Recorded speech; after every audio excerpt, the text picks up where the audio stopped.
Hello and welcome again to this special episode of the Money Marketing Podcast in association with Standard Life. I'm joined today once again by Mark Baldwin and also Andy Brown. So in our last episode, Mark was with us, but Andy, could you give us a bit of a background into yourself and what you do at Standard Life? Sure. So Andy Brown, I'm head of fund solutions for Standard Life. What that means is it's my responsibility to try to interpret what the market is telling us, how customers react to market conditions, the types of plans, the outcomes that they want, and interrogate that and work it into a product, a fund, a mechanism that helps the advisor deliver the thing that the client is actually looking for. Okay. And Mark, I'm sure everyone has heard from our last episode, but give us a bit of a background into what you do as well. Mark Baldwin, head of smooth managed funds, effectively means what Andy's just spoken about. One of those particular fund solutions is a smooth managed fund. I run the distribution of that fund, and also I run the proposition function that manages that fund in market. Okay, fantastic. So today's episode, we're going to be covering the tension between living for today and saving for tomorrow, why industry innovation often fails because if its focus is on formulas rather than the human need for security and trust. I have to say I've been a living for today type of person, but I'm trying to evolve into that saving for the future. So I'm hoping that your insight will shift my mindset. So Andy, to start, your notes that you had sent to me, you hit on a really human concept, the balance between the desire to save for the future and the desire to feel better today. Do you think that compromise is the single biggest barrier to retirement planning rather than just lack of money?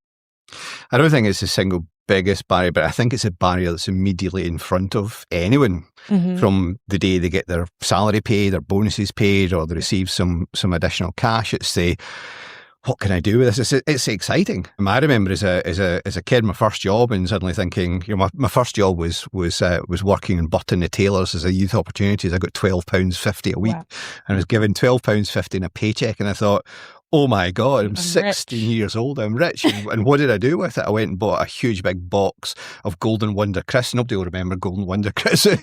They were the best crisps, cheese and onion crisps, and myself and my mates basically sat down on the wall and ate this whole box of 50 odd bags of crisps and thought this is fantastic. And then of course I go home and have a chat with my mum and dad and they say, right, so you've got bus fares to get to work tomorrow, you've got this to do and that to do. And I thought, this is why the immediate approach does it. And that's been the case through all of our lives. Each one of us goes through something. It's whether it's the first house you buy, you fall in love with the very first one you see, so you must have that house. And then you suddenly realise, well, actually, there might be another one just round the corner or just in the next village or thing.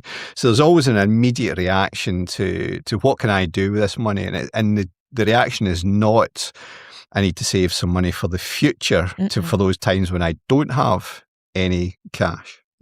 And Mark, looking at the Next Wealth report, it looks at the iceberg model where the stated goal, like I want to retire at 60, is just the tip, but the emotional drivers sit underneath. Does that align with what Andy is saying, that we are trying to solve an emotional problem, feeling good today, with a logical spreadsheet? I think it aligns with what Andy's saying. What I'd say is that the difference between thinking about your retirement and being 16 on a wall eating 50 bags of crisps with your friends there's quite a quantum shift between those two.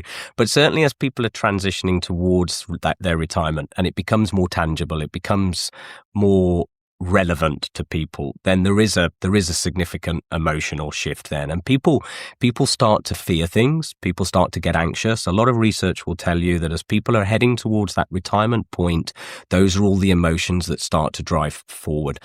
People will have a different relationship with money and saving and investing. It becomes less about building as much as you can into, well, actually I'm moving from being a saver to being a spender. How long will I need to spend for? These are all the emotions that start to come to play. I think from a positioning point of view, and the kind of crux of your question is that how can you get people to anchor early on so that remains an important part of the rationale and the reason why they're saving for tomorrow. That's an important connection to make. Okay. And Andy, you mentioned that the industry often tries to innovate with mathematical formulas that real people do not understand. And if they don't understand, they cannot trust it. Is that complexity actually backfiring and pushing people away from investing? I think so. I think it's really hard for people to connect with a financial plan at different stages of their life. You can connect more the closer you get to the goal period. Yeah. Let's call it retirement in this case. So you can start to think, is this enough money to turn into an income that I can live on? First question is, what's enough? Exactly. When you're early on in your career and money's been just taken from your salary and it goes over there, you can't really connect with what happens with that money. You just think that there's a pension there's a contribution being made for me, I'll be okay. So the connection is very much one where you have to move from the mathematical problem into the behavioural problem. It is, how does this make me feel? What am I going to do with this money? I kind of still firmly believe that as much as we plan to have an outcome in retirement that is involved around an amount of income every month or year, the reality is I have no idea what I'm going to spend that money on. Because the first 2, 3, 4 years of retirement, I've never been there before. Yeah. So I can have a great plan and I can then use a cash flow tool, and it's told me that you have enough money to give you £20,000 per annum. And I might sit down and think, well, I don't have to get the bus into work anymore. I don't have to buy any more shoes. I don't have to do those things, but I'm going to spend my money elsewhere. I think some of the problems there that we can't see that maths doesn't solve is I'm not quite sure we're all very honest with ourselves about how much we actually spend. I definitely like that. An eye-opening thing for me was my wife and I opened up a Starling account and it's got spaces in it, and I thought, well, this is fantastic. This just felt like my mum and dad putting money in envelopes, putting it in the mantelpiece. That's for the milk money, that's for the groceries and so on. And you can do the same thing. Problem being is that you go back into those things and you see that thing on Amazon, you go, that's exactly what I need, I'll buy that. And you spend £5 on that. And then you see something on Temu and you spend £5 on that. By the end of the month, you look at your Starling account, it tells you exactly what you spent your money on. You go, I've spent about £100 on rubbish, absolute rubbish. I'm not going to tell anybody that. And of course, all those boxes disappear off, and Rose will say to me, well, what did you spend that money on? No, nothing to see here, nothing to see here. And that's a big problem. The connection is about what it feels like in retirement, what you're going to use that money for. It's not about building wealth. It's about building connection with what you're going to do. Yeah. And Mark, the AKG report highlights that the rising cost of living is the number one worry for consumers right now. When people are stressed about today's bills, how can advisors keep them focused on that long-term objective without sounding tone deaf? Yeah, I think to add to what Andy was saying, I think this is where advisors need twice the emotional skills, perhaps, that they've had historically. Empathy first, planning second. Yeah. They're people, not spreadsheets. So the mathematical plan needs to be sound, but it's that emotional connection. It isn't about being tone deaf. It's about recognizing that those connections exist and trying to bring those to the fore and ensuring that clients are in tune with that connection of how retirement may pan out, how it will feel, what that connection is in that respect, how they will live it, what they will do, rather than just the pure mathematics of the financial plan. Yeah. And Andy, finally, you said that we often don't save enough because we spend today, as you talked about with the Temu and Amazon spending, which I feel like you were talking about me.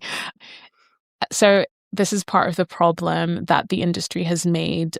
Well, actually is part of the problem that the industry has made the golden egg of retirement feel too distant, while the pain of saving feels very immediate. Yeah. I think the golden egg analogy is a good one, because you don't realise that you are the goose. Yeah. You're the one that has to put the stuff together that's going to lay the golden egg in however many years to go.